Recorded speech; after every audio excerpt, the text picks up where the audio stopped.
right, so welcome everybody to the May Central Oregon Writers Guild meeting. I'm Mike Cooper. I'm the president of Central Oregon Writers Guild. I'm going to go through our upcoming events really quickly, and then I'm going to introduce Mary Krakow, who's going to introduce our surprise guest featured reader tonight. And then we have Jennifer Silva Redmond as our speaker tonight. So hopefully at home you're seeing this screen that says meeting and events. And Paige, I don't know how to scroll on this. Sorry. Kind of down arrow. Down arrow key. Okay, we'll just do that. So we still have Bridget up there from last month. Bridget did a great job, thank you. And over on the right, we have our events here. So there are readings from authors. We have a few authors, a couple live events at Roundabout Books and a couple of Zoom events at Roundabout Books. We've got a poetry workshop that Irene's in the middle of here. Jessica Hill's got a creative nonfiction workshop that's starting as we speak. I think it's going on right now, which is why maybe a few people aren't here. We have, there's a Zoom event with Laura Kipnis that you can click on. That's, I think, through Oregon Humanities. Crane has got a poetry play shop, a few more author readings there. The Books in Common Northwest, you can click on that and see who's talking. Those are Zoom events. Third Thursday open mic. That's a library event, right, Paige? Yeah. And that's going to be at the High Desert Music Hall, which is where? That's in Redmond, Oregon. Okay, that's in Redmond. So that's fun. Go to that, read, observe. Library's got an event, study and practice in autofiction. We have a blank pages writing salon on May 21st. Some more author things, some more creative things. And again, anybody who's got anything that they know about, email it to Central Oregon Writers Guild and let us know, and we'll put it on this calendar. We also have our Central Oregon Writers Guild member anthology. We're taking submissions for that. And we've taken submissions for the cover art for, I think, 6 more days. And then our submissions go through the end of May. So gather up something, 1,200 words? 3,000 words max on that, or a collection of some poems or flash fiction. Just click on that link right there and you'll see all the details. And then Oregon Poetry Calendar is taking some submissions for a 2023 calendar. And we have the Nonfictions Writers Conference coming up, Willamette Writers and Pacific Northwest Writers this fall. So Amy, do you want to talk a little bit about the anthology? Sure. Yeah? So come to this little chair, maybe, Amy. It's probably good where you are. Tell us a little bit about the anthology. So if you sit in that chair, you'll be seen on the. Sit in the chair. Oh my goodness. Yeah, I Sorry. know. It's the hall. I'm sure this is super It's the flattering angle for everyone. Yeah. Well, I guess first question is, has anybody not heard of the anthology?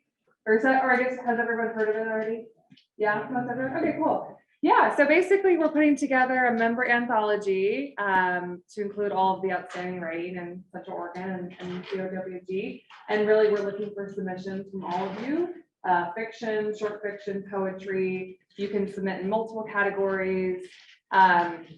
It can be a novel excerpt. So maybe you're not working on short fiction, maybe you're working on a novel. It could be a chapter from your novel, or it can be any type of nonfiction. So I would encourage you to check out the link. You can see all the submission guidelines there, but our deadline is May 31st to submit, and we're super excited to put this together. So does anybody have any questions?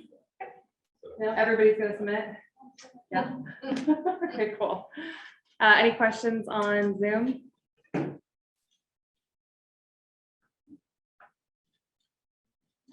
Nope, everybody's feeling good. Everybody's gonna get their submissions in May 31st. Oh, I have a question. Can you submit more than one time? Great planted question, Mary. Yeah, you can submit in multiple categories. Okay, cool. All right, thanks, Thanks, Mike. Amy. Yep. All right. So Mary Krakow is our featured reader coordinator, and we'd love to have readers at our meetings. And so You want me to introduce our special? I do want you to introduce Yes. the secret special guest, but I also want people to get a hold of Mary and let them know if they want to read, okay? So Mary Krakow, KRAKOW @gmail.com. If you're interested in reading, get in touch with her. And I do have readers scheduled for June and July, but I'm always looking for more readers. And we always have a reader at each meeting, and then in December, our whole meeting is readers. So keep that in mind. Okay, so our surprise guest featured reader tonight holds an MFA from Oregon State University, Cascades in Bend, Oregon, where he lives with his family. His short stories have been finalists in Glimmer Train, the Lascaux Review, Driftwood Press, and Cutthroat. He is president of the Central Oregon Writers Guild and teaches writing at Central Oregon Community College and Oregon State University Cascades, as well as creative writing workshops through Blank Pages workshops and The Forge, and at the Deschutes Public Library and COCC Community Learning. Please welcome Michael Cooper. Thank you. So see what happens if nobody signs up to read? If this keeps happening, you guys get to hear my whole novel. So this is a chapter of a novel that I'm working on right now. It takes place in a restaurant over the course of 24 hours. And this is about the building that the restaurant is in. And I might need some water.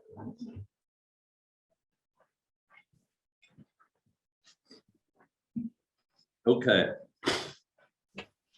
This chapter is called Ghosts. In the 60+ years since it was constructed, 8 people have died in or because of the building containing Olivetti's, not including the man who will die at table 105 during service on Saturday night. No one has ever been born in the building, though a few people have become pregnant there, including the chef's wife. The first 2 deaths occurred during the building's construction in 1950. The 2 deaths were unrelated, outside of the fact that they were both caused by gravity and took place less than a week apart. The first man who died, Bill Brower, fell through the railing of the scaffolding along the upper edge of the building. He had a club foot, which kept him out of the army during the war, but sometimes caused him to misstep, as was the case that day. He died quickly and quietly, besides the loud thump, when his neck snapped as he hit the pavement below. The second man, Victor Tompkins, had his skull crushed by falling masonry stone, a beautiful white limestone brick that still sits on the building's facade about halfway up on the west side, facing the sunset. He was on lunch break with his hard hat sitting in his lap like a plate, holding a ham and cheese sandwich and a bunch of sweet grapes.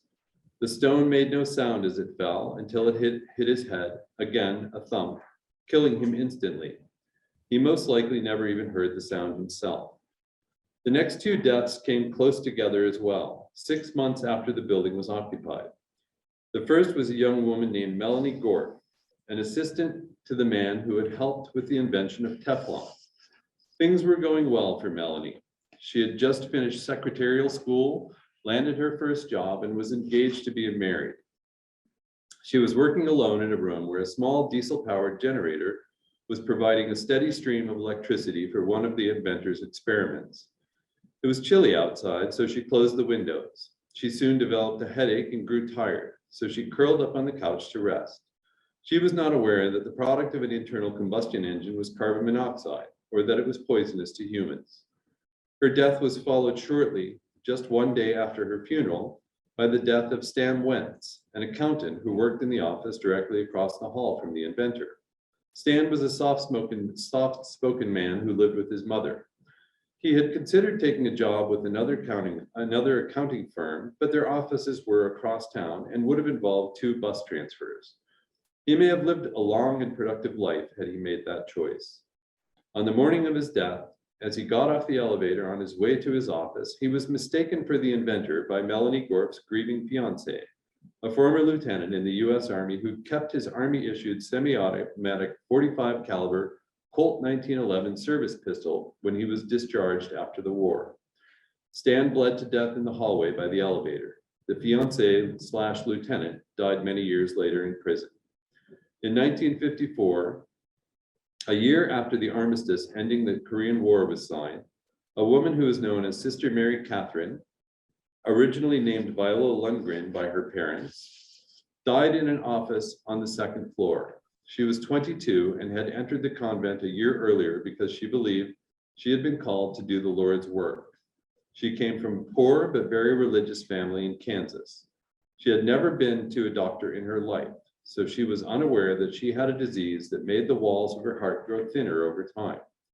One day, while finishing the adoption paperwork for one of the Korean orphans, a young girl named Kim Soo, who would later be named Deborah Turner, she sat straight up in her chair and said, "Oh." The nun seated at the next desk said, "What, dear?" She looked over and saw Sister Mary Catherine slumped across her desk. She appeared to be sleeping, and she thought to herself that Sister Mary Catherine looked just like an angel. In 1986, a man died just outside the building on the sidewalk, like Bill Brower had done. The 25-year-old man named Richard Fromm had got it into his head that a woman he loved did not love him back. The truth was that the woman, whose name was Lucy Sanderson, had never loved him in the first place. They worked in the same grocery store. She was a checker and he stocked produce. They rarely spoke. Richard had been drinking hard alcohol, whiskey specifically. Richard was not accustomed to drinking hard alcohol, and he understood that that is what one does when they've been jilted. He accessed the fire escape at the back of the building, made his way to the roof, shouted Lucy's name, and jumped off into the dark. Gravity hadn't changed its behavior in the 40 years since Bill Brower fell from the scaffolding, and Richard ended up a mere 2 feet from the spot where Bill had landed. He was found the next morning by a policeman, a patrolman, who thought he was a drunk sleeping on the sidewalk, until upon closer inspection, he saw how Richard's arms and legs were unnaturally bent. A note was found in his pocket that said how much he loved Lucy Sanderson and how he couldn't live without her. They showed Lucy the note. "That poor man," she said. The next person to die in the building was a man who frequently slept there when it was converted to a homeless shelter in the early 90s. His name was Henry Charles, but he went by Hank, Chuck, Charlie, Charles, Henry, and Tex. He died of septicemia, blood poisoning, that came from a scratch on his ankle that became infected. He wore the same clothes most of the time, so no one noticed the pink bumps all over his skin, and they assumed the redness in his face was from drinking too much alcohol. If someone had taken a good look at his skin or paid attention to his complaints of pain, dizziness, nausea, fever, and chills, he may have been properly diagnosed and given some simple antibiotics. But people had stopped listening to him long ago. Instead, one night while he slept, his organs failed. As he died, he let out a groan. The man in the next bunk said, "Be quiet." The last person to die in the building, prior to the man who will die at table 105 later tonight, did the opposite of Bill Fromm and Bill Brower. Richard Fromm and Bill Brower. She started outside the building and ended up on the inside. It was during the final remodel 12 years ago, as the building was being converted into a restaurant and condominiums. During the construction, new power cables were laid by the city and the street lights around the building needed to be replaced. The section of the block around the building was completely dark the night that Marcia Silverton died. She was driving home after spending the evening at a bar with friends. Marcia was a stay-at-home mother with a 14-year-old daughter whom she loved very much. Her husband sold medical prosthetics and did a lot of traveling, so she'd been looking forward to going out with her friends while her husband stayed home with their daughter that evening. Over the course of the evening, Marcia drank 2 Cosmopolitans and had a lovely time with her friends. She was on her way home to see her daughter and husband and tell them what a wonderful time she'd had. She was laughing to herself about something that her friend Sandra had said when she reached the dark street in front of the restaurant. She was disoriented in the darkness, and the alcohol in her nervous system affected her reactions. She was only going 35 miles an hour, but when she hit the building, her body went through the car's windshield and the front window of the restaurant, landing on the floor of what would become the main dining room, near what would become table 61. It was hard to say exactly when she died, but it was assumed that it happened as she was passing through one of the two sheets of glass.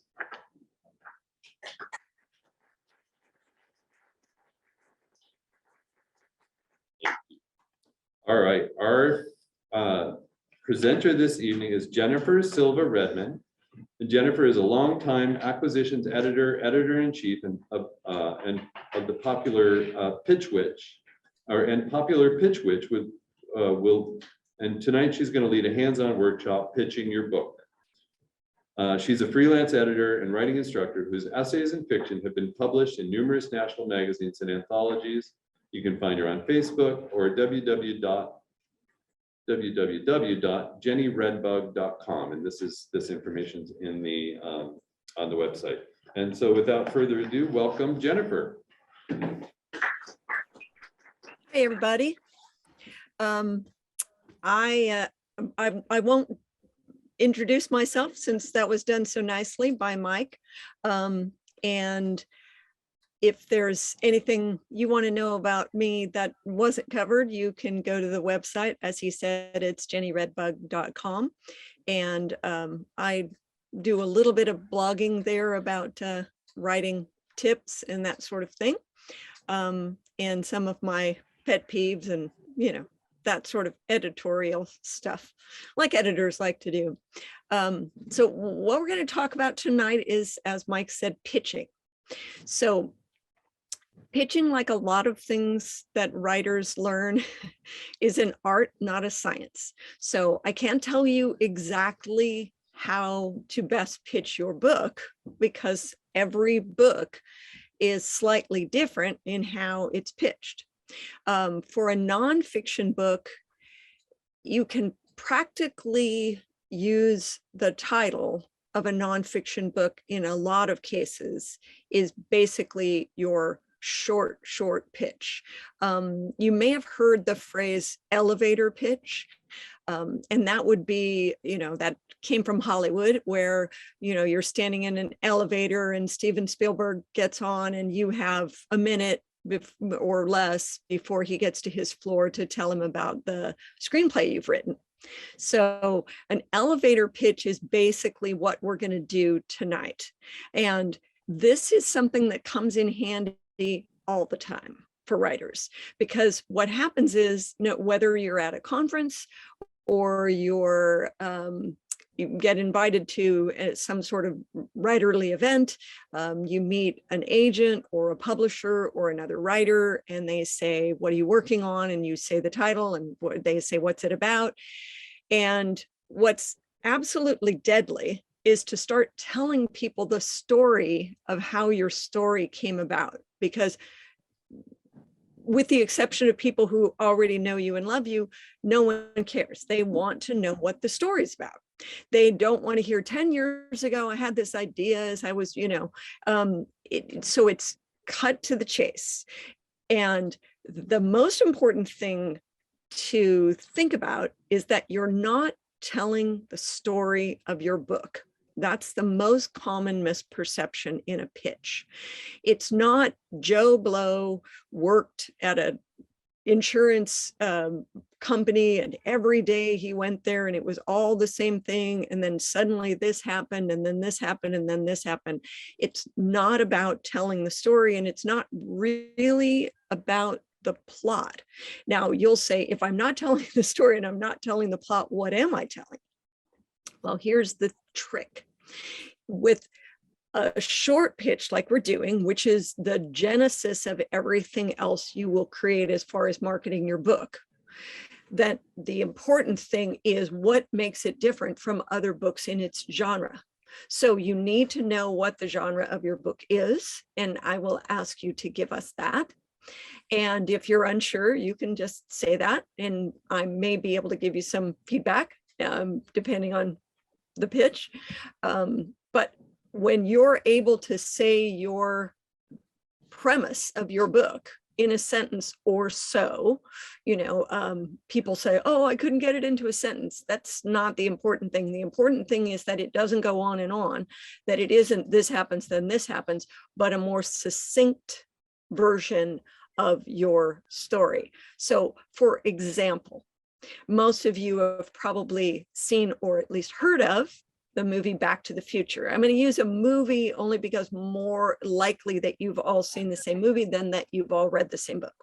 So the pitch for Back to the Future is a 1980s teen is suddenly transported back in time to the 1950s, where he meets his parents and soon must make sure they fall in love or he will cease to exist. So we know who the protagonist is. He's the 1980s teen. We know what the situation is. He's transported back in time to the 1950s. We know who the antagonist or antagonists are, the parents, and we know what's at stake. He's literally going to die. He will cease to exist if his parents, if somehow the timeline is altered and they don't fall in love and get married, he will not have ever been born. So a lot of you are thinking, wait a second, Back to the Future, there's all that stuff about the professor and that fancy car and all of that stuff. Why is that not in the pitch? Because the story is about people. People read books about people. We don't read books about concepts. We don't read books about philosophies on the whole. Every now and then we might read a philosophy textbook, but in general, a philosophy or a concept has to kind of sneak its way in to the text of a novel, especially, but even with a nonfiction book, it wants to come in with people, with activity, with a story. So the story is what we want to hear about, not the philosophy or the concept. Does this make sense? So what I already said what it isn't. It isn't telling me the story from beginning to end. It's telling me a version of the story that is succinct and clear and makes it highlights the difference between your book and other books. So in other words, if your genre is mystery, you don't need to tell me, or crime or thriller or whatever, in that genre of books, you don't have to tell me that somebody died. You need to tell me how our protagonist is changed, or how our protagonist is threatened or conflicted in how he or she is going to figure out who done it. So that's what makes it interesting. Sometimes setting can be a really important part of a pitch.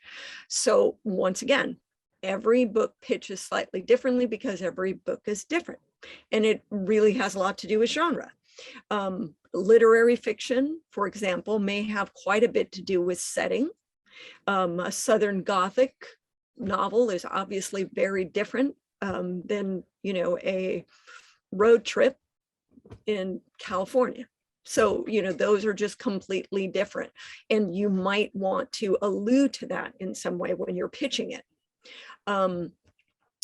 So what I would love to do is, rather than me telling you how to do it, is if someone wants to be brave enough to step up, normally what we do in the Pitch Witch workshops is, and the whole idea of Pitch Witch is, of course, working magic with your pitch, is people do a pitch, and at some point, whether you finish very quickly, of course, that's great. If you go on and I sense that we're not going somewhere productive, I may just stop you. And then I can give you feedback on what's working and not what's not working. So once again, this will be the pitch, if you can get it, as we're trying to do tonight, into a sentence or so, 2 sentences, 3 sentences. It's not, once again, not a science, but an art. That will be the basis of what is going to become your query. And in fact, in the years that I spent in publishing, many times that pitch becomes the germ that becomes the marketing copy. So it's something like what you say about your book when you pitch it to an agent or a publisher may in fact be very much like what they end up using for your back jacket copy. And some people will say, well, I'm going to self-publish, so I don't have to worry about that. Well, you have to worry about it much more than people who are dealing with a publisher. That doesn't mean that if you have a publisher, you don't have to know how to market your book, because as we all know now, you're lucky even with a big 5 publisher to get more than some bookmarks and a couple of signings set up for you, because, you know, marketing is expensive now, and most of it goes to the big earners in their yearly calendar. They're not going to worry about the debut novel of, you know, your precious baby, unfortunately. So you need to know how to talk about your book, whether you're asked by a blogger, whether you're asked by an agent, whether it's a book that you are publishing yourself. You still need to know how to encapsulate that book in a couple of sentences so that I say, huh, that's interesting, tell me more. Because really, if you're standing next to an agent at a writer's conference at, you know, at the bar, because that's where we're usually, agents and editors are usually found, and they say, what are you working on? And you give them this wonderful succinct pitch and they say, tell me more. That's exactly what you want. What you don't want is somebody saying, please stop talking. I asked you 5 minutes ago and I have no idea what this book's about, but you just keep telling me, you know, about this character and how he drove to work. In other words, stop, you know, it's too much. What you want is, that intrigues me, tell me more. So it's all about the less is more. It's all about an appetizer, it's a teaser. Once again, just like in Back to the Future, I'm not telling you about the car, I'm not telling you about the professor, I'm not telling you about that he lives in California or the clock tower or the plaza. All of that stuff doesn't matter, because the point is to hook you on the concept of the book, the premise of it, what makes it special and unique. And that's what's going to make me say, tell me more. Because if I'm an agent who reps that kind of material, I'm going to say, oh, wow, that sounds good and similar to other things, but different. And whenever authors want to tell me this is like no book you've ever read, if it was true, which I doubt that it is, it would not be a good thing.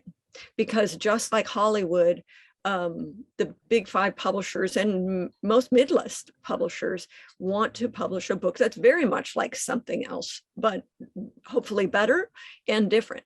So in other words, it's the same, but not the same. They want the feeling of that genre. They want to know that it's going to fulfill genre expectations, that it's going to make readers happy, that readers are going to get the thrills or the love or the romance or the tension or the horror or whatever it is from how you pitch it. And of course, if it's comic, it's really nice if you can make us, you're not going to make us laugh probably, but if you at least make us smile, that can happen with a witty title. And as I said, with nonfiction books, a lot of times the title and the subtitle can tell you everything you want to know. For example, if I wrote a book called Eat All the Chocolate You Want, Lose All the Weight You Want Diet, you don't need to say, what's that book about? That's exactly what it's about. And now you might ask some questions about, okay, how does this work? Or how's the book broken down? But you don't need to say, tell me, you know, explain to me what the book's about. And a lot of times nonfiction books do have a very clear explicatory title that lets us know exactly what the book's going to be about. And if we have time, we can talk more about that. I have no idea how many of you are writing nonfiction versus fiction, but what would be great is when you do, if you are willing to try and pitch, is if you can give us the title and also give us the genre. As I said, if you're unsure, that's fine. Just let us know. Say, I'm still working on it. sometimes people have pitched books to me that they haven't even written yet, that they're just sitting down to write, or that they're outlining. So there's no need to, have something completed to be able to pitch it. Obviously, you hopefully should be able to pitch it by the time you're done with it. But learning to pitch a book before you start it can sometimes really help you in the writing, because that pitch can help you when you're rewriting as well as writing, because you can write that down, put it on your corkboard, and keep looking up there and say, is this scene helping me to fulfill that promise that pitch has given? Am I staying on that thread? Am I staying with that concept? So that's very helpful when you're writing and or rewriting.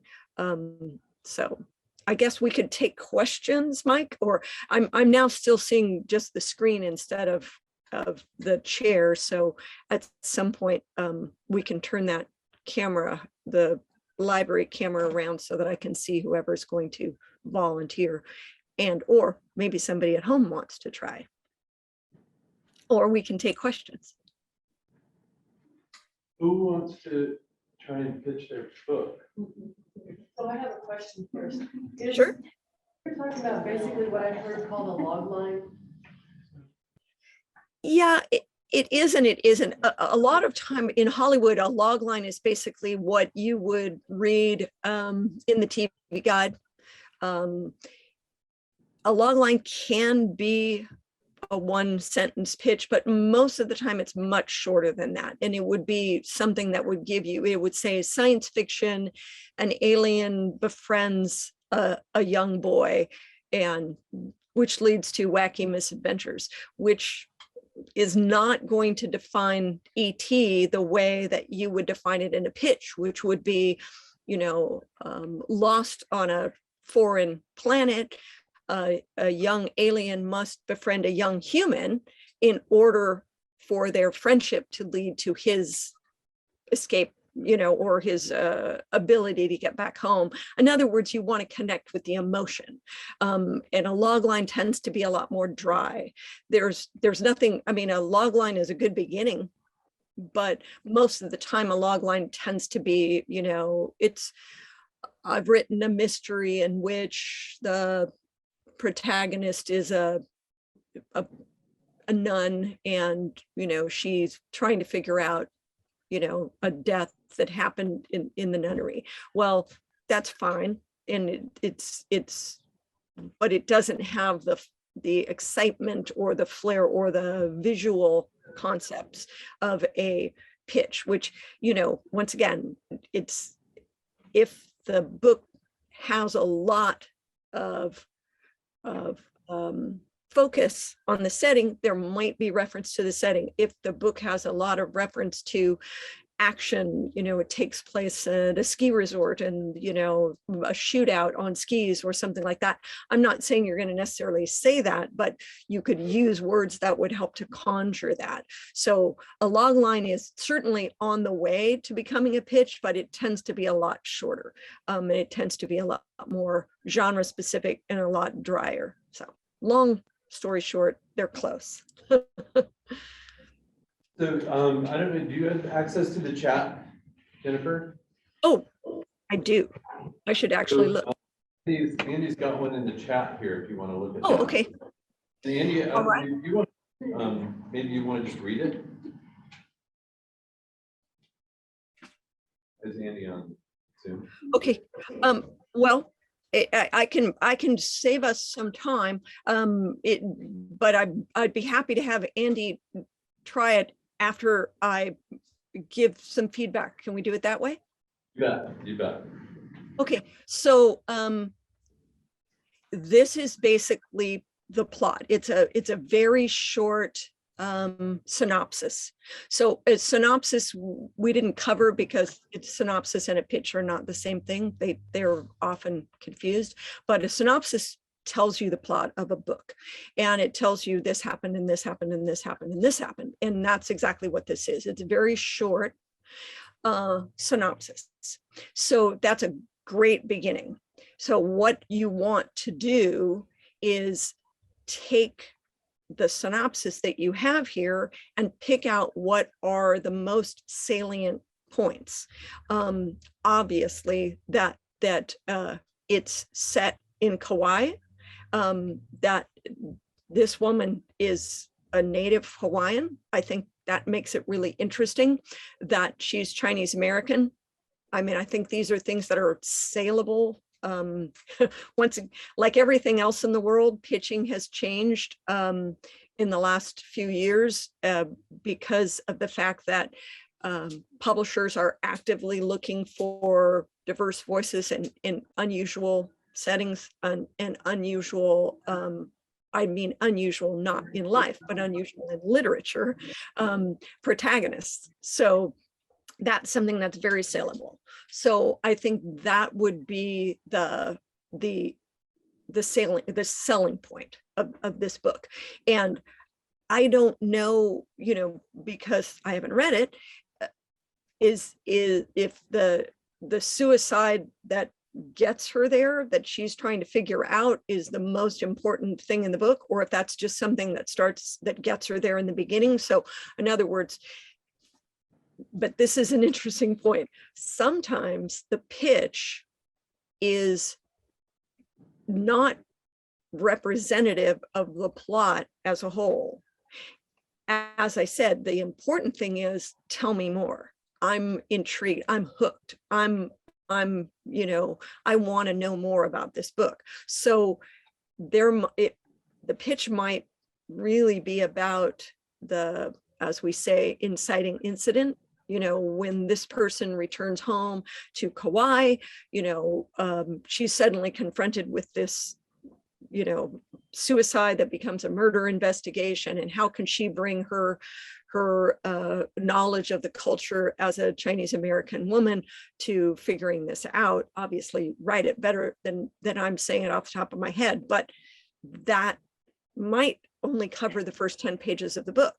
That's all right, because as long as you want to hook readers the same way with in your writing as you want to hook somebody when you're doing a pitch. So if the agent represents that kind of thing or is looking for that kind of thing, they don't need to know the plot yet. Obviously, they're going to need to know it at a certain point, but they're going to say, okay, tell me more. And then you can sit there and wax on about this and that, or they're going to say, send me opening pages, or they're going to say, send me a synopsis. In other words, it's a foot in the door. It's the starting place from which you're going to be able to tell the rest of the story. And eventually, of course, they're going to read the manuscript and hear, you know, read all of the other wonderful tangents and plots and subplots to it.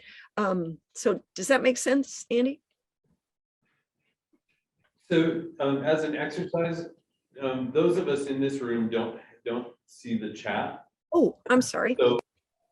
So maybe Sure. as an exercise, we could read through it and then.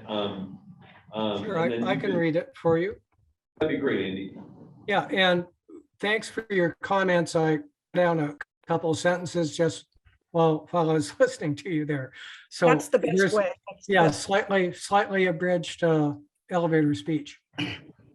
Island Girl is the debut novel in the Cheryl Lynn detective series. After 15 years on the mainland, Cheryl returns to Kauai, where she is the only Chinese American in the police department and one of just 2 women. She confronts Kauai's culture of nepotism, racism, and mistrust of outsiders while investigating the apparent suicide of a North Shore realtor. The suicide was known as Cougar Mom, an Island Girl, a website for tween girls that Cheryl created when she was in college. Cheryl's investigation reveals that one of the most powerful men on Kauai will do anything to cover up his history of sexually assaulting minors. Before she becomes the next victim, Cheryl must answer the question, who killed Cougar Mom? So How do we shorten that into the elevator pitch? Andy, do you want to give it a shot first, or do you want me to? No, my first question in the chat was, is this too long? I Right, suspect it is for an elevator speech. right. And I've been in the situation with friends trying to explain the story. Yeah. And this is, what I say, but I know it's too long. So how would you, shrink it down? Yeah, so this is perfectly good for explaining it to your friends, because your friends aren't going to say, I'm bored already, that that took 1 minute. They're not gonna say that. But what I think is, you have all of the material here, so it's basically it's unnecessary to tell an agent or an editor that you're talking about the debut novel of a series. That will come up at some point. The important thing is that they are excited about it. So that's something you'll explain later. And at some point, maybe I'll get to come back and talk about query letters, but that's another part of a query in which you talk about yourself and you talk about a potential series and that sort of thing. So basically, we're only going to talk about story in the pitch. So when Cheryl Lynn returns to Kauai as the only Chinese American in the police department, she confronts, I don't think you need to say the culture of, but she confronts nepotism, racism, and the mistrust of outsiders while investigating an apparent suicide.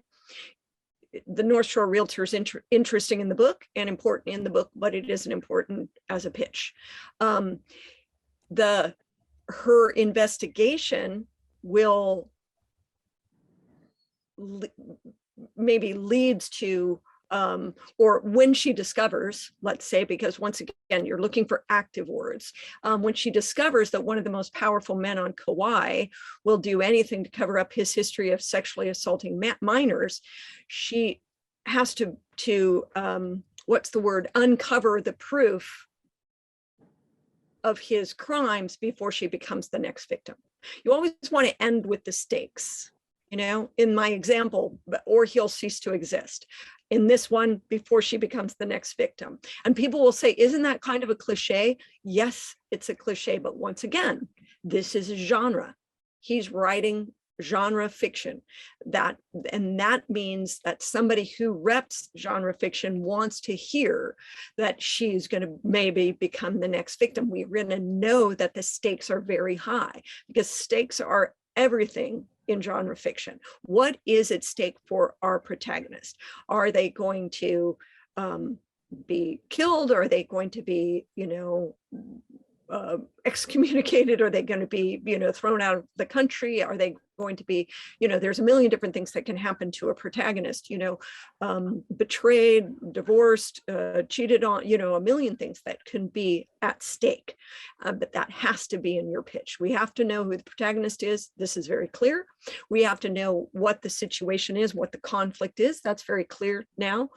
She has to solve this problem. She's there to prove a crime, and not only to solve a crime, but to solve a crime because everybody has a chip on their shoulder due to racism and this prejudice against outsiders. So we planted that seed. So she has to prove that this bad guy is the bad guy, and that it wasn't a suicide, or before she becomes the next victim. So it's all there. It's just a matter of distilling it down. Did that sound doable? Yes, I just cut it down probably in half and posted it in chat. So Okay. that was very helpful. And one of the things that in somebody could easily be asking the question, well, this whole thing about the website, the whole thing about the cougar mom, and the whole thing about this past, that's absolutely going to be interesting in the book. But in the pitch, what it does is it takes me out of the main plot into the past, which is never a good idea in a pitch. You want to stay in this moment. You want to be solving this problem with these stakes, with this conflict. because if we start going, then we're like, well, is it about the past? Or, and we don't know how much, because the past is always static. It already happened. It's already done. So when we get caught up in the past in a pitch, it has a tendency to get static really quickly. So in this case, we're going to leave it out altogether. And that's going to be a pleasant surprise when somebody starts reading it. Oh, wow, there's this whole other subplot. Once again, we're not trying to tell the whole story. We're trying to set up this protagonist in this situation with this conflict, with these challenges, and with these stakes. So, So that cut it down to 75 words, which is that still a little long? I don't think so, but I'm not seeing the other version in the chat. Oh, maybe I haven't posted it. So after Andy gets that. Oh, there you go. Oh, Yeah. sorry. Okay, and I'll go ahead and read this. So what he has now, after 15 years on the mainland, Cheryl Lynn returns to Kauai, where she's the only Chinese American on the police department and one of just 2 women. She confronts Kauai's culture of nepotism, racism, and mistrust of outsiders while investigating an apparent suicide. When she discovers one of the most powerful men on Kauai will do anything to cover up his history of sexually assaulting minors, Cheryl, so now it has to be, instead of Cheryl must answer the question, who killed Cougar Mom, it has to be Cheryl must find the proof to, whatever, put him behind bars before she becomes the next victim. It has to end with that. So Jennifer, we've got Nicole here in the room that wants to pitch, and then it sounds like Andrew's got one. And if you're on Zoom and you wanna pitch, just let us know in the chat. And Nicole, if you want to move up to the pitching chair here so that she can see you. And I want to say, as Nicole's getting ready, they're not all going to take this long. So don't think, oh, I'll never get a chance to do it because look how long that took, because we're covering all of the basics. They'll go faster and faster as we get going. Go ahead, Nicole. You rather than the screen. Does that make sense? Yeah. Okay, gotcha. Title and genre. So this is a young adult fantasy. Okay. Called Children of Origin is approximately 85,000 words. It's a reimagining of a Celtic mythology based on Fomorians as a supernatural enemy race of half men, half beast creatures. And usually I'll bring a few comps, like it has a similar protagonist of like Shadow and Bone and classic story elements of Beauty and the Beast. 16-year-old Eden's dark power is growing in a world where magic is banned. All she wants is to protect others from her uncontrollable power, but she hurts more people than she helps. The monitors, an order of men whose task is to abolish magic, capture her after she rips open the portal, letting a Fomorian named Bane into her world. Bane helps her to escape the monitor's clutches, and now she must go into hiding and put her trust in someone she's been taught to fear. What she doesn't realize is Bane is looking for the origin, the source of all magic.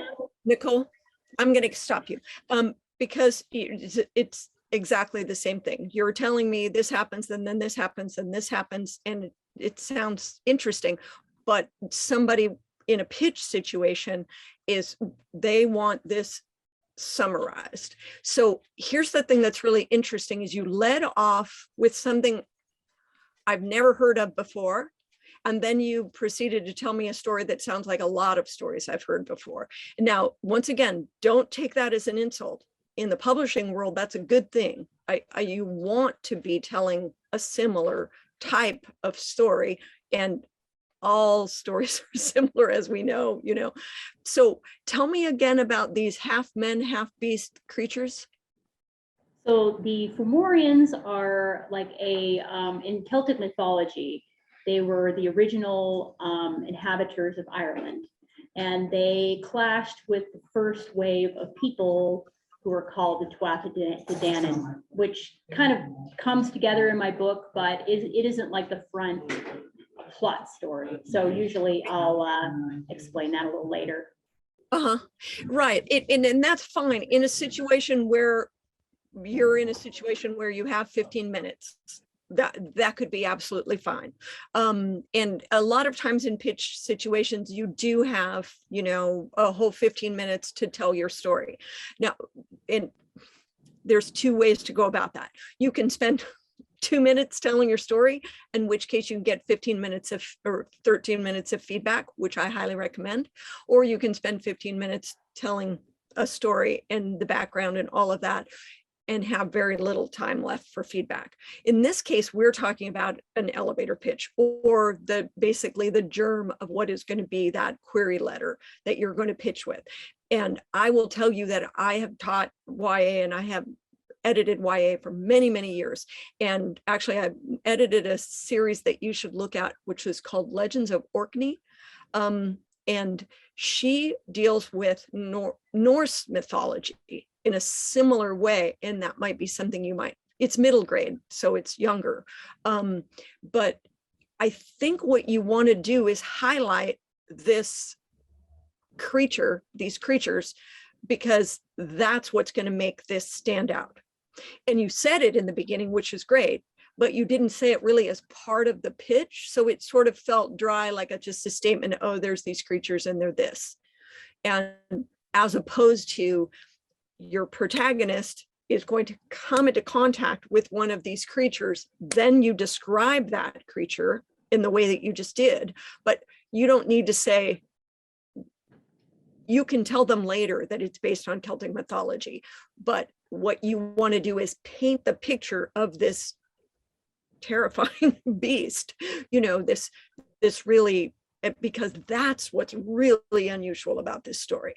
So that's always what you want to do in a pitch, especially in a super short pitch like this, is you want to hook them with that thing that makes it really unusual. Just as I said with Andy, we want this character, oh, she's a detective, and yet she's this and this and this in this setting that's really unusual. So with your young protagonist, she's a protagonist in a situation that is largely similar to other YA fantasy, which is fine, but this sets it apart. So I think I would start right in the action with her, you know, with you don't even have to explain who they are. The monitors thrust her through a portal, or I'm obviously, you know, paraphrasing. And now all of a sudden she's come in contact with this creature. Now, is the creature really antagonist, or is the creature kind of a half helper, half antagonist? Half helper, half antagonist, yeah. That's what I Antagonist thought. at the beginning, I'm sorry, antagonist at the beginning, protagonist in the middle half. So yeah. Got it. Great. Which makes it really, really, really important that that is going to be what's going to carry that pitch, because that's what's going to make somebody who reps YA, their eyes are going to open and go, I've never heard of that before. You know what I'm saying? So it's always the thing that makes it really different, because you don't have time to world build in a pitch. You can do it on the page, and we're going to trust that you did do that. But you don't have enough time to give us what's special about her, because really that's something that we learn as we read along. We find out what's interesting in our protagonist, right? So what's going to really set this apart is that character, that creature, that helper, that scary helper. I mean, that really makes it interesting. So I think that's what I would look at for you is your homework would be to really bring that character in right away, because antagonists a lot of times, especially in YA, can be the thing that sells the book. You know, Twilight, do we care about her? Not really. She's just sort of an ordinary girl. We care about Edward. We care about that threat. We care about the fear. We care about the push and pull of fear and attraction. So that's what sells us. That's what sells that book, that series, you know. So yeah, I mean, think that's what I would look at doing. And I will say that on my website, you can find my email. Feel free to, if you want to shoot me an email and say, you know, here's a paragraph that I worked on, you know, bringing this in, and I'd be happy to look at it and give you some feedback. And that goes for everybody tonight. So Thanks, I Great. love that. Appreciate it. Andrew, you're next. Okay, thanks. Real quick, my 54-word elevator pitch. Title's Enmity, YA fantasy. A group of 5 foster teens that work for the enigmatic Seraphim organization must save a village from a coven of Lamia that are preying upon its residents and harvesting their life force. Stepping into their alter egos as angels, Uriel Familia confronts the coven and their queen before the darkness consumes the innocent citizens of Eden. Period. Nice. I would say it hits 4 out of 5 points. And what we don't get is in that group, we have to have a protagonist.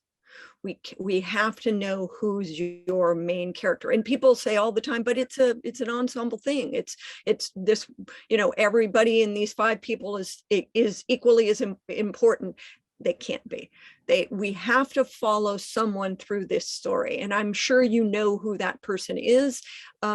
So and if in fact there is no one protagonist and they're all equal, you still want to highlight someone. So and so and her band of misfit warriors or whatever it is, but I thought that really summarized it. We saw what the stakes were. They're coming to destroy them. They're stepping up to fight the coven. I think it had everything. It had a little bit of it, and I'm sure that for someone who's been world building, it feels like so little, but it's just the hint of that world is all we need in a pitch. And that was, I think, just the perfect amount. If I'm somebody who reps that, I'm going to say, tell me more. So in that, the very first thing somebody would ask you is, well, who's your protagonist? I didn't get that. So nicely done. Happen to know that Thank there you. is a protagonist for that one, Andrew, so you know that too, right? Yeah. All right. Well, sometimes, as I said just now, is that the antagonist is somebody who's just as interesting, and a lot of times, just something to think about when we talk about protagonists and antagonists. Something I learned from my film professor husband is that the antagonist is not always the bad guy. So think about Harry Potter. Who's the antagonist? It's not Voldemort. Voldemort's not even a 3-dimensional person. Voldemort's not interesting. That he can't change and grow. He's just this all bad, all snake man. Dumbledore's the person who pushes Harry. Dumbledore's the person who conflicts with Harry. Dumbledore's the person who challenges Harry. Dumbledore's the person who forces Harry to grow and illuminates what makes Harry who he is. So that's your antagonist. He's he's book 1 all the way through to the end, because even when he's gone, he's still there in Harry's head. So think about that. I mean, an antagonist is the second most important person in the book. Doesn't matter if they're good or bad. In Nicole's case, I think that man beast, that's a semi-antagonist, semi-protagonist person, is going to be the antagonist, because we know the young girl is the protagonist. So just something to think about when you're putting together these pitches. Go ahead.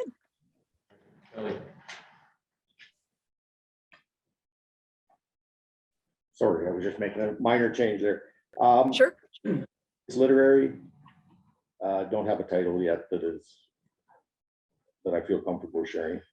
The protagonist's comfortable life is consumed by an inferno of truth when over 8 days he discovers that virtually everything he believes about his parents, siblings, wife, and daughter is based on lies of omission and commission, corrupted by secrets, assumptions, and religiosity. He must choose between saving his sister and daughter and salvaging his marriage, when he chooses whether or not to reveal the depths of evil and damage inflicted on his family by a Shyamalan psychopathic predator. Okay, I need that last, the very last sentence you kind of trailed off and I didn't hear it. By a something predator. He must choose between saving his sister and daughter or saving his marriage when he decides whether to reveal the depths of evil and damage inflicted on his family by a Shyamalan-like psychopathic predator. And I'm still not getting that. Shyamalan-like, Oh, Shyamalan, like shaman. Camelot, well, help me out here. Oh, Shyamalan, You mean like M. Night Shyamalan? yeah, chameleon, sorry. Okay, got it. Okay. It's so, this sounds like a lot of books. And once again, that's not a bad thing. But what we need is the one thing that makes it different than a lot of other books that are about somebody discovering a truth and it, turning their world upside down. Because sometimes that is that their wife is a CIA agent. Sometimes it's that their mother was a CIA agent. Sometimes it's that their father was a Roman Catholic priest. And sometimes it's that they were sexually abused. And sometimes it's that their parents aren't really their parents. And sometimes it's that they're married, they're not really married to that person. Do you know what I mean? There's a million reasons that could be true, but what you're giving me is the result and not what makes it unique among books that are about somebody's world being ruined by a truth being exposed. So that very last sentence is, I think I need to know that's the sentence that sells the book, because that's creepy and weird and mysterious. And I have no idea what, you know what I mean? That makes me want to know more. But following at the end of the other that seems like kind of a story I've heard before will make somebody, they'll stop listening. So you need to lead with what makes it unique and different. What whether it's setting or character or this scary secret and this scary secretive antagonist, that needs to be brought out. So Well, how does that then not, because I had that in the original one that I've been rewriting, working on to read this. How does that not just be telling the story? well, yeah, I mean, what it sounded like was the story, what you were reading. So in other words, what is you said the genre is literary fiction, but it's a story about family secrets that this protagonist discovers, a secret that basically makes his entire life a lie. Right? So, but this chameleon-like character is an actual character, or is what? In essence, it's about the damage a psychopathic predator does in the community and how to overcome that, how to heal from that. Okay. By shining light on the truth. Okay. But the problem is without knowing what we don't know, if this person stole people's money, if he embezzled, if he was a child abuser, if he was a murderer, if he was a molester, if he was a psychopath that actually tortured people, if he was a kidnapper. In other words, there's too many options in my mind. I don't have any idea what it's about, but less is more in this situation. So once again, if you hadn't told me, he's this guy that does this and he finds this out and now he's got to save his marriage, then all of a sudden at the end, it's just a hint. It's too mysterious. I mean, I think once again, as I keep saying, it's an art, not a science. You need to be mysterious, but you can't be so mysterious that I have no idea where even to begin thinking about it. I can't picture any one thing that has happened. So I don't know if it's a story about what. So if part of the key to the story is the fact that there's a whole series of reveals of the truth throughout it, do you put those in? Because then I don't want to destroy the No, it's not so much a matter of ruining the ending, because I mean, a pitch could say, this person has to solve this problem before, and save the life of his son, which he eventually does and it was able to, rescue him in the last seconds. That might be the whole plot of the book. But once again, that we can at least get a sense of who's the person, who are they saving, what are they doing? You know what I mean? Whereas this is just so general, I don't know what any of the stories are. So in other words, you can go a couple different ways. You could start with, on the day that was to become the worst day of Frank Sneed's life, he found out that his mother was not really his mother, or that his mother had been victim of whatever this is. You see what I'm saying? And that could, in that one sentence, could then jump straight to, and knowing that was only the beginning, and soon he would have to, use all of his talents and wits to save his marriage and his child. You know what I'm saying? So something like Thank you. that. Yeah. Thank you. All right. Somebody, Mike sent something in the chat. Dravida? Yeah, yeah, Jennifer, my name Yeah. is Dravida. I'm sorry, my camera is not working, so I cannot show my face. Okay. I'm extremely sorry, but currently I'm working on a book. Actually, I put the summary there. The story Yes, I deals see. with the sensitive relations in a rural setting in a small town in India in 1979, which something unprecedented is going to happen. Okay. 6 characters, there are Savitri, Kashi, Saroja, Shastri, Noor, and Reshma, are going through their challenges in their relationships. The novel provides insight into ordinary people's human behavior and emotions. So the whole, and let me tell you what is the incident. Skylab, you heard of the Skylab fall, happened in 1979. Yes. So every town in India was scared that, people were not knowing whether they could fall on their town. Right. Okay. Finally, Right. it fell in Australia. Okay. Finally, it fell Right. into Indian Ocean, Australia. So, Yes. So this- that, yes. yeah, that's the incident actually. So Yeah, the 6 characters, they were going through in sort of relationships and love and so on and so forth. It's a fear of unknown of all these people. Sure. Actually.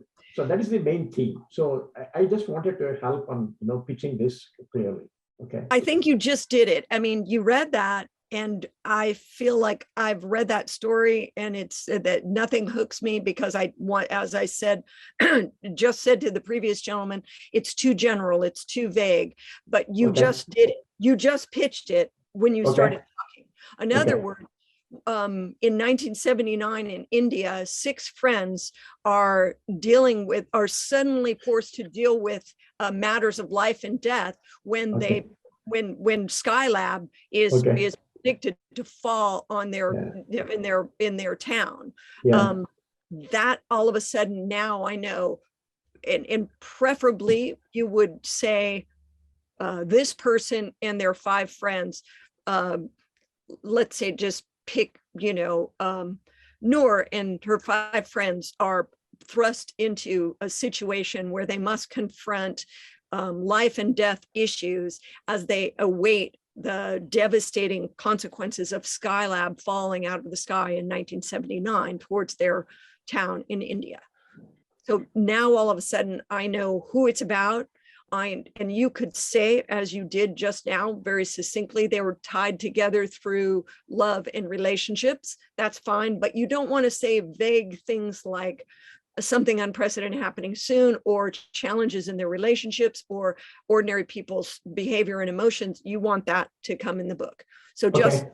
in this specific case with your Yeah. book, it's an epic kind of canvas, if you will, like an Okay. epic story.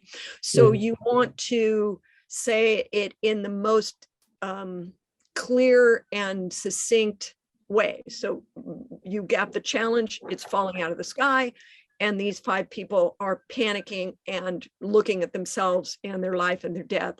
And I think we would, if that's something that we're interested in, we would say, tell me more. That's Okay. great. Fine, thank you so much. Nice. Thank you, Jennifer.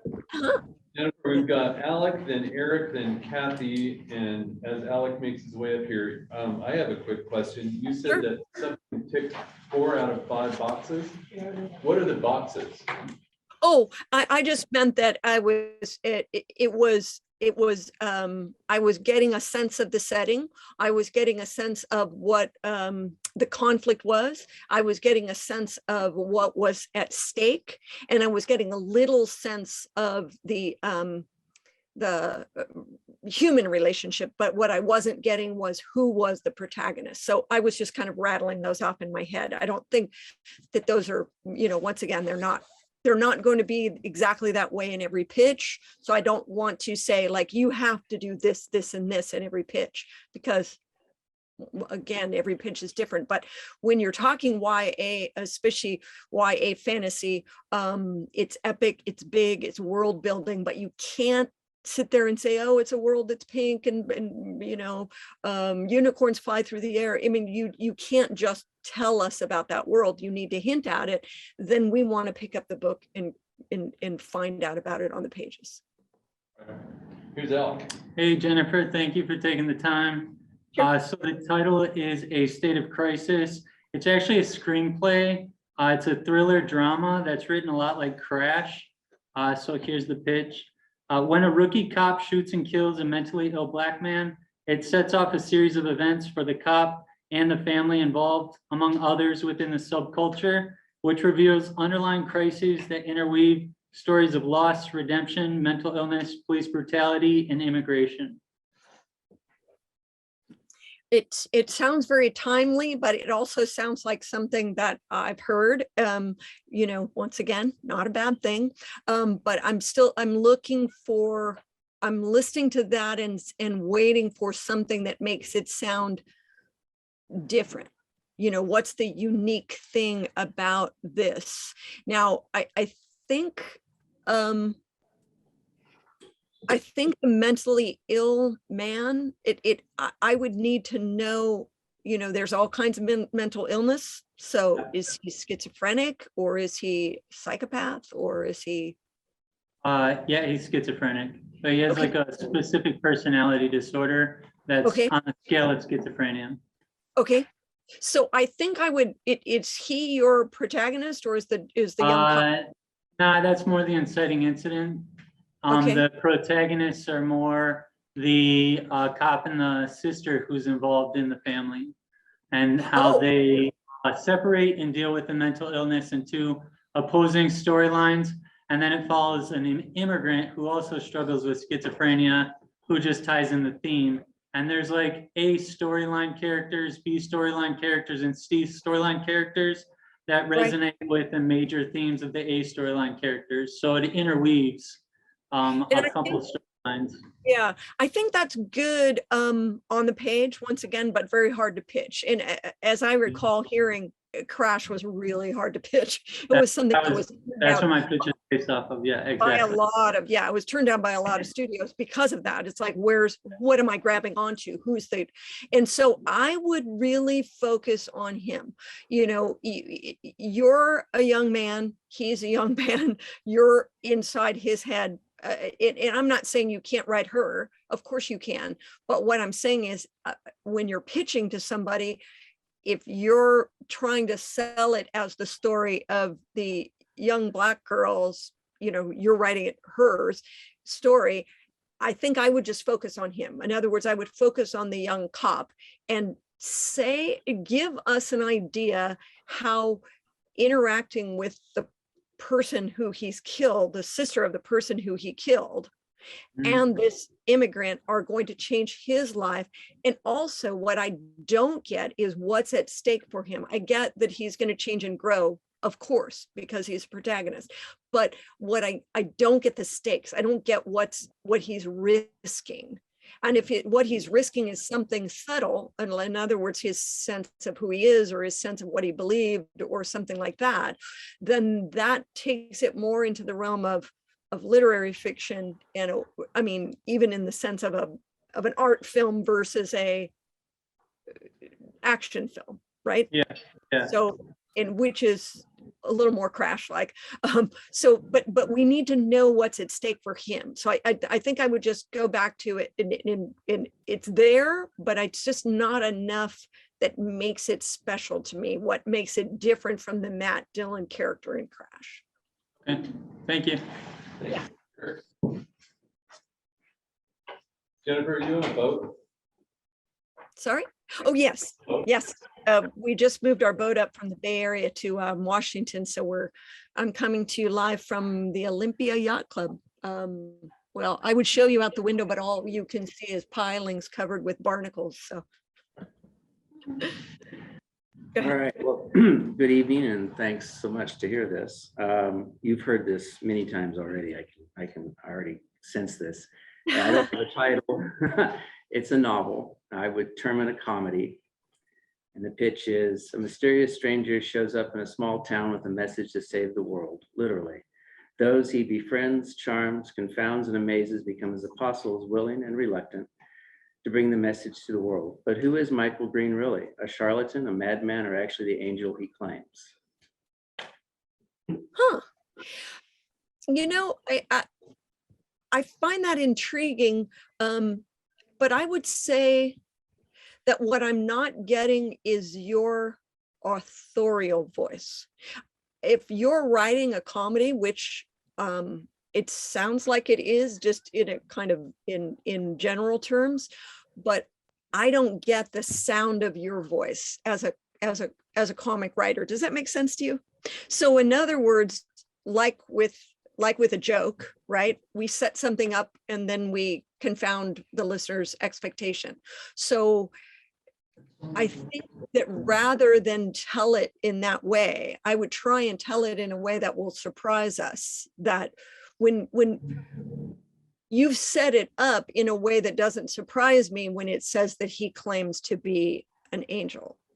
What I would like is he's coming in just trying to, he's getting involved in people's lives and trying maybe, I don't know your book, but let's just say he's trying to help out here and there. And his charm or his charisma or whatever wins him friends and acolytes who are soon, so crazy about this guy. I mean, basically, that they want to spread the word about how wonderful he is. Now, that's when you can turn it around and say, now, is he really this, this great God that they think he is, or is he really the angel that he claims to be? And so then that's why we go, oh, he's actually claiming to be an angel.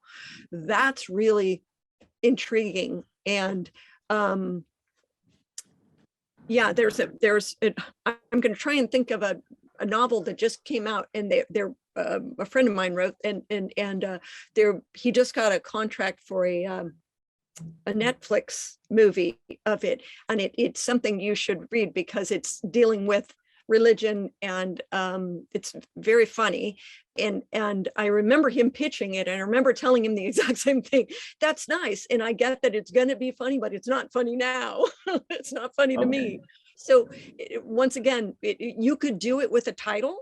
That's something I would put in your thoughts. In other words, think of a way to tell that story in a title. Like, in other words, I think I'm blanking on the name of his, but I'll think of it before we're done and I'll send it to you in the chat. But, find a way that you can bring in that wry or that wit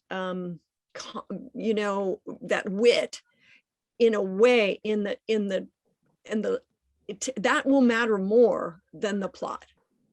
That will matter more than the setup, because we need to hear that voice in your voice. Got it. Yeah. Right. Comedy in the words of, everybody's heard that, dying is easy, comedy is hard. Comedy is the hardest thing to pitch because you can't tell people, and I've actually had authors say, in this hysterical side-splitting comedy, it's like, don't tell me that. That's the absolute worst thing you can tell somebody, that they're going to find something funny. Because if they don't, then they hate it twice as much as they would hate it otherwise. So you have to make them think by the way that you pitch it. Oh my gosh, I can't wait to read that person's book because of that. He made me smile, or he made me think, or he surprised me in a witty way. So. Right, here's Kathy. Hello, thank you for your time. My book is about a small town city councilwoman who is struggling to determine the correct response to the growing homeless population in their small town, while at the same time her constituents have expressed that they don't want the city to support any more programs for the homeless. At the same time, the city councilwoman has to simultaneously reconcile the fact that years ago, her own brother was homeless and she chose not to support him. Nice. So you basically buried the lead, as we say in newspaper writing. Your last line is your pitch.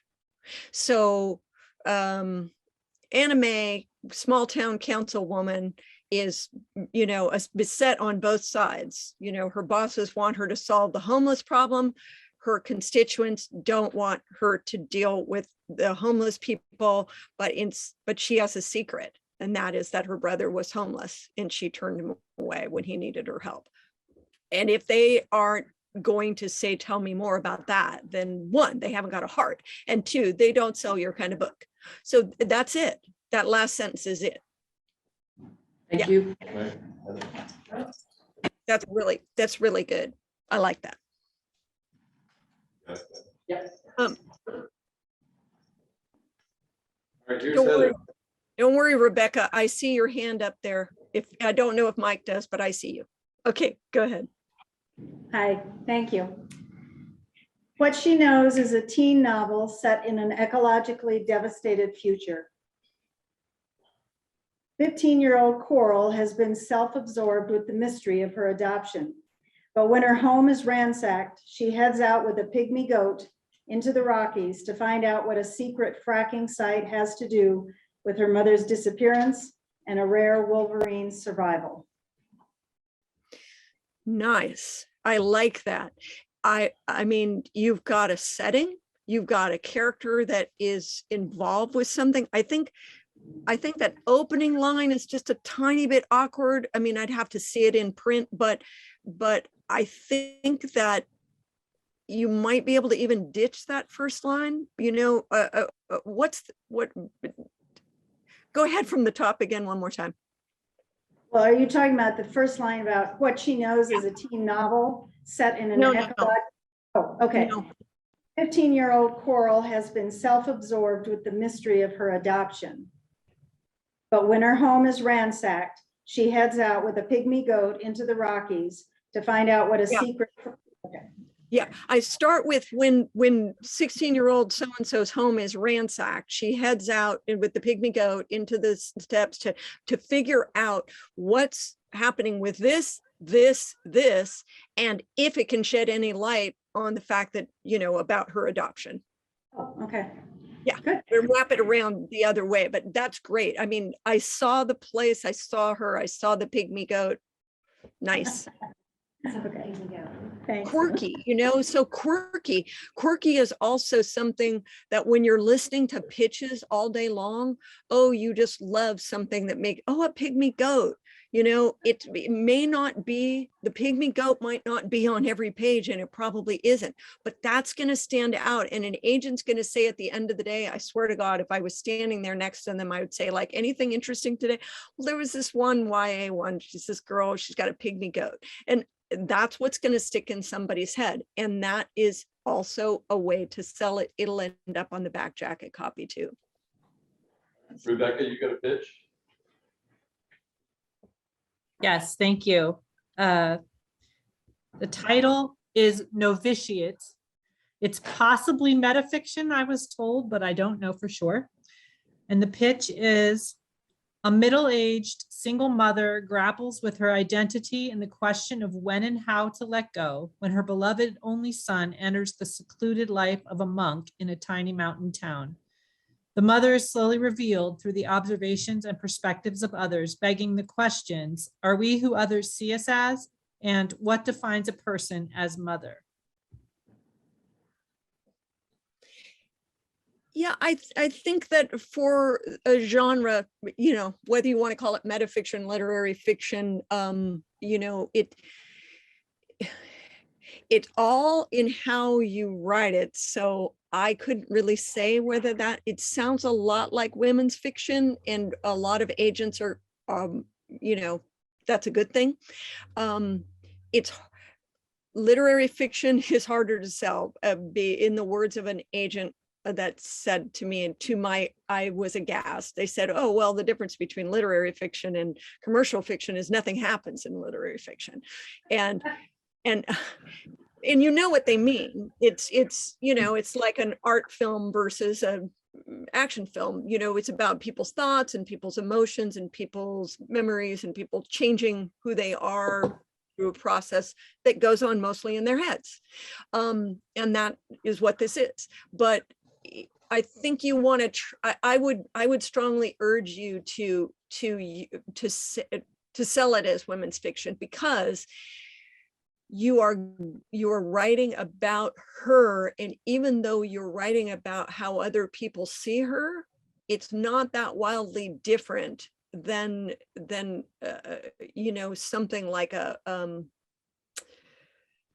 I'm not good with titles tonight, but the one they made a Netflix movie about, that's so helpful to you because that's only been one. I'll think of it. I'll put it in the chat. Olive Kitteridge.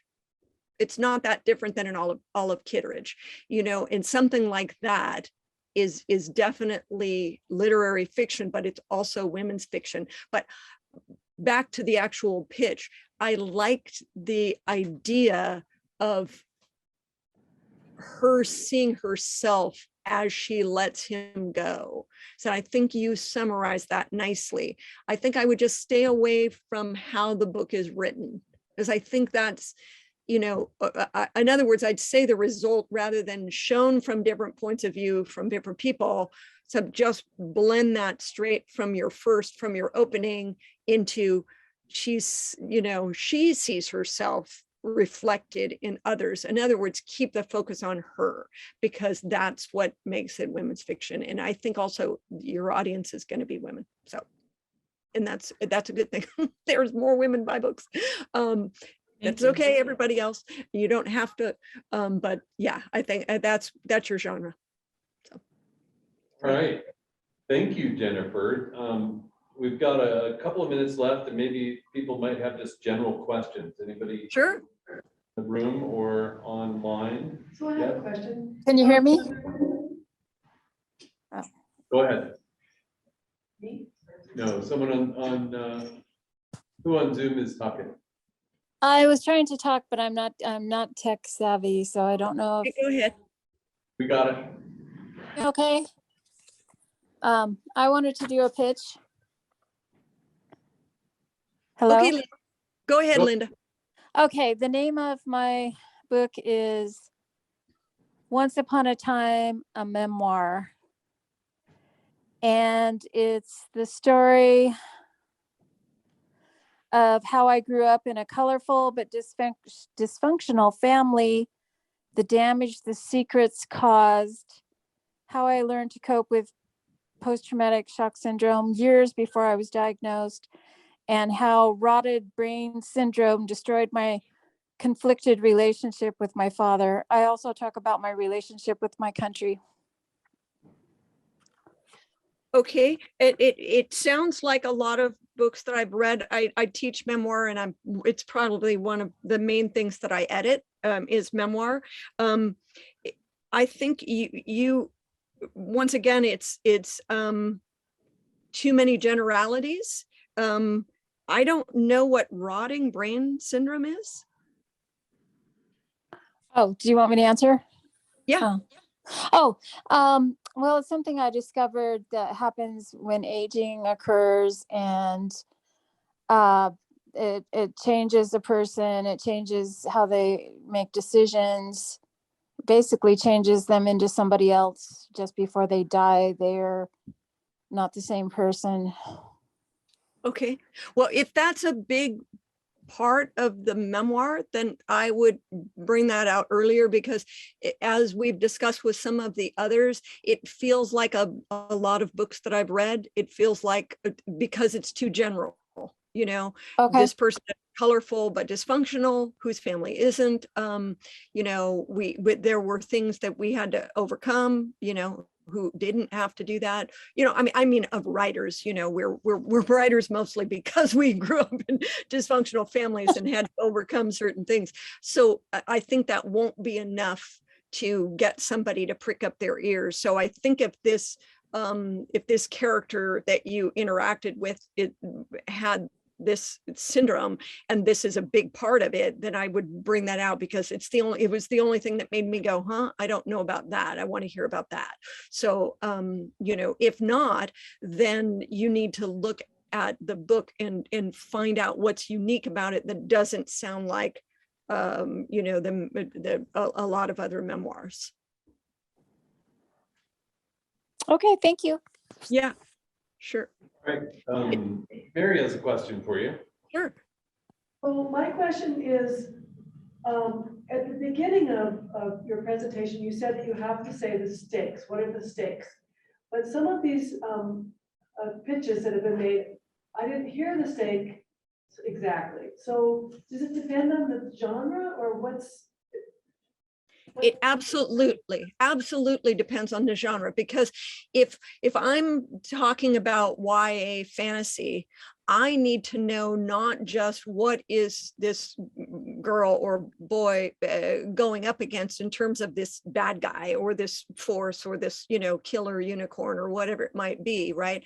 I need to know what's the stakes for that planet, for that world, for that, I mean, because it's world building, it's fantasy. It has to be epic.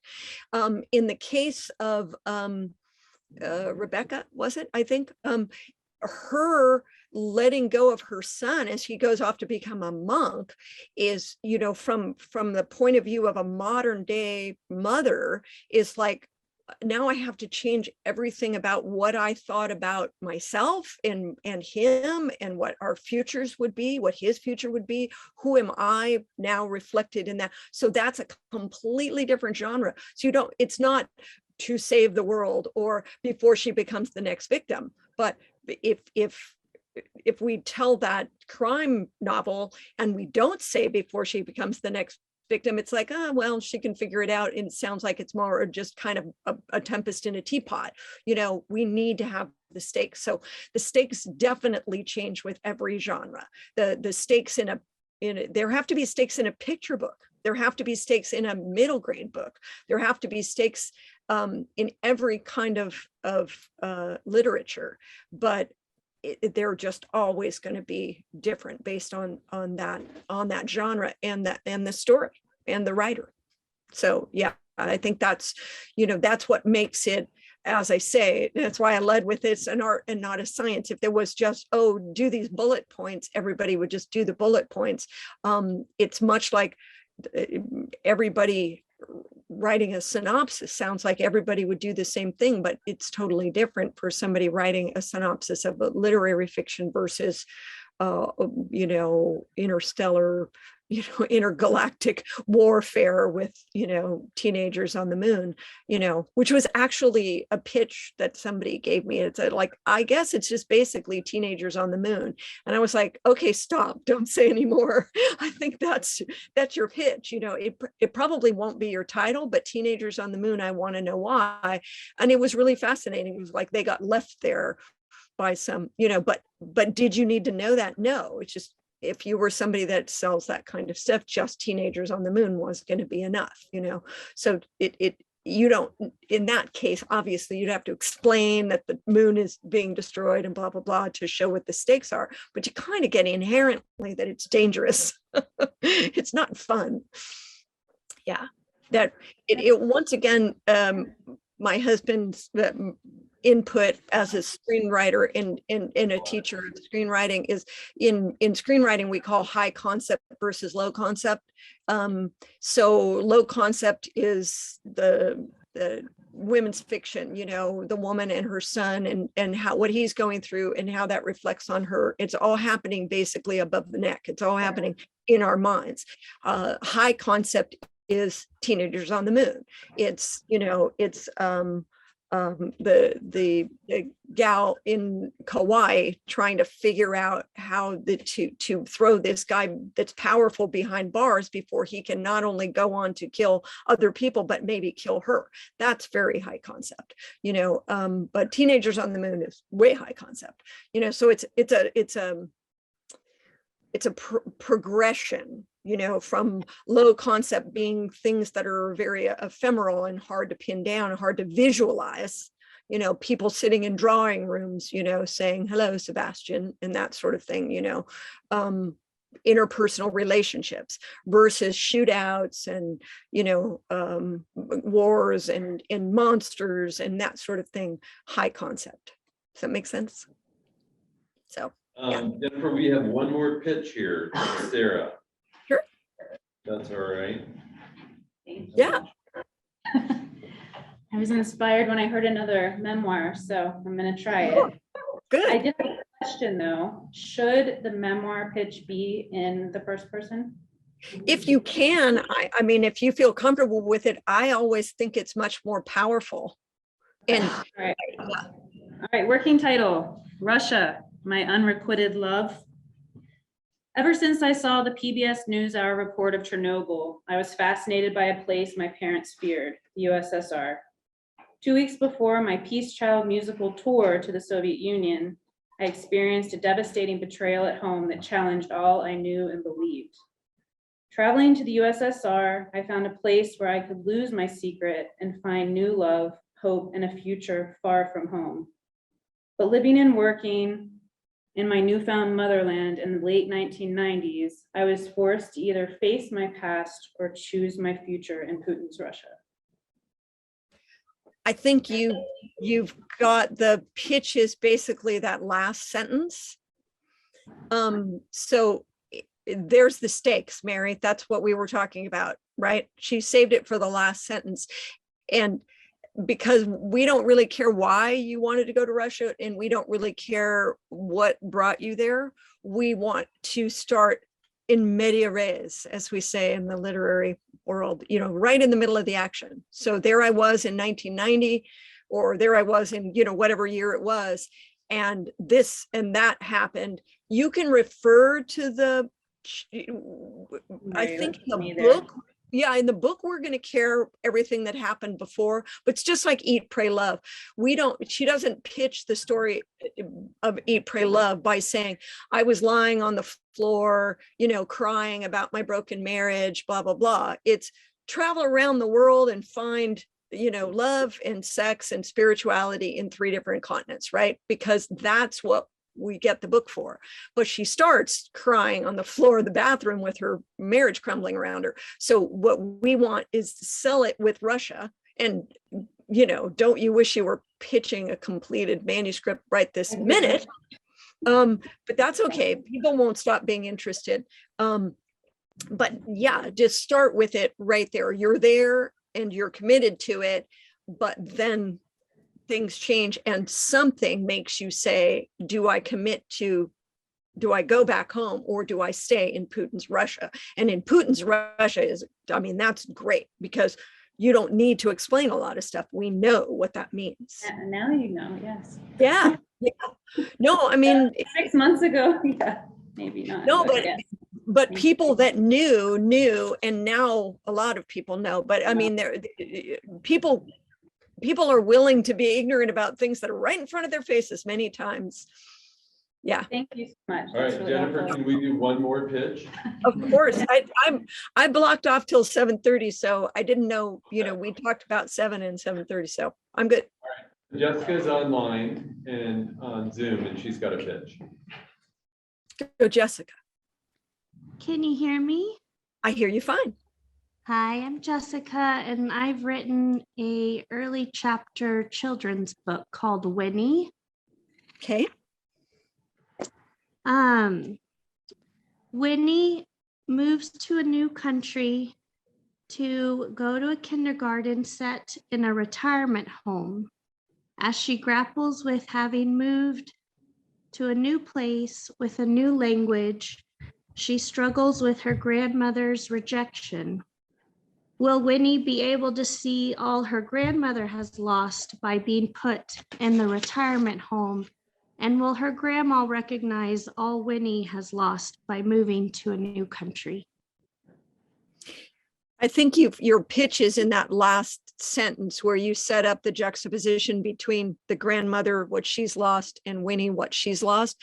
I like the colorful, background, but it just needs to be a little tighter. But my question is, it's a picture book or a chapter book? It's a chapter book.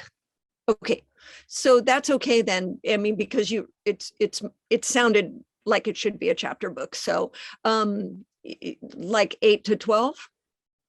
Yes, it's the first one in a series I've written. Okay, yeah. No, I like the setting is really nice. So I think kind of like, as I said previously, is just, even though she's moved somewhere, it's too vague.